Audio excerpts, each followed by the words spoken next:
पिछले भाग में आपने देखा कैसे सत्यव्रती राजा हरिश्चंद्र एक स्वप्न में दिए वचन के कारण अपना सर्वस्व खो बैठे। अब आगे काशी का वह शमशान अब हरिश्चंद्र का कार्यस्थल बन चुका था। अब वहीं वो हाथ में डंडा लिए शमशान का कर वसूलते थे। उनके वस्त्र फटे हुए थे और शरीर थका हुआ था, पर आत्मा अब भी अडिग थी। तभी एक दिन रात के अंधेरे में उनकी पत्नी तारा आई, बिल्कुल टूटी हुई, आंखों में आंसू, और गोद में था उनका पुत्र रोहिताश्व, निर्जीव मृतावस्था में। तारा ने कांपते स्वर में कहा, मुझे अपने बेटे की अंत्येष्टि करनी है, कृपया अनुमति दें। हरिश्चंद्र का दिल कांप उठा, पर नियम था, शमशान में अंतिम क्रिया के लिए कर देना पड़ता था। राजा बोले, तुम शमशान की रेखा के बाहर खड़ी हो, तुम मेरी पत्नी हो सकती हो, लेकिन यहाँ तुम सिर्फ एक शवदाह करता हो। नियम सभी पर एक समान लागू होता है। कर दो, तभी मैं अनुमति दूंगा।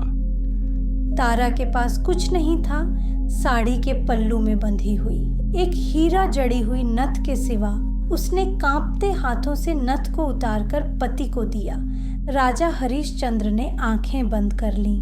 वो पल शायद एक पिता और पति के जीवन का सबसे कठिन पल था, पर उन्होंने कर लिया और अंतिम संस्कार की अनुमति दी। पर शनि की परीक्षा अब अपने चरम पर थी। वहीं छिपे हुए थे ऋषि विश्वामित्र और देवताओं का एक दल। उन्होंने यह दृश्य देखा और अब उनके पास कोई प्रश्न नहीं बचा था। तभी आकाशवाणी हुई, राजा हरिश्चंद्र, तुम्हारी परीक्षा पूर्ण हुई।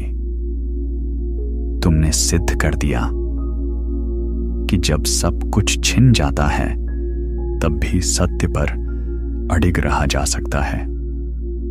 उसी क्षण मृत बालक रोहिताश्व में प्राण लौट आए।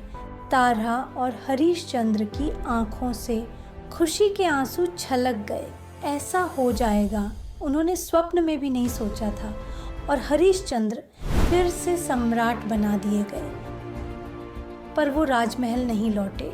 उन्होंने शेष जीवन धर्म और सेवा में समर्पित कर दिया। राजा हरिश्चंद्र का नाम इतिहास में नहीं, इतिहास से भी ऊपर लिखा गया, क्योंकि उन्होंने साबित किया सत्य केवल शब्द नहीं बल्कि एक तपस्या है।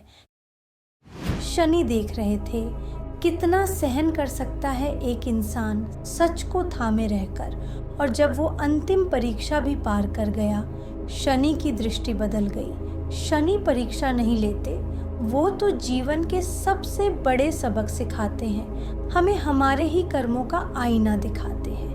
और जो सिर झुकाकर सब कुछ सह जाता है, वही शनि की कसौटी पर खरा उतरता है। राजा हरिश्चंद्र को उनका सब कुछ लौटा दिया गया, सम्मान भी, राज्य भी और अमरता भी। अगर यह कथा आपके हृदय को छू गई हो तो वीडियो को लाइक करें। क्या शनि ने आपकी भी कभी परीक्षा ली है? नीचे कमेंट में ज़रूर बताएं। आगे जानने के लिए जुड़े रहिए द स्पीकिंग सेजेस के साथ।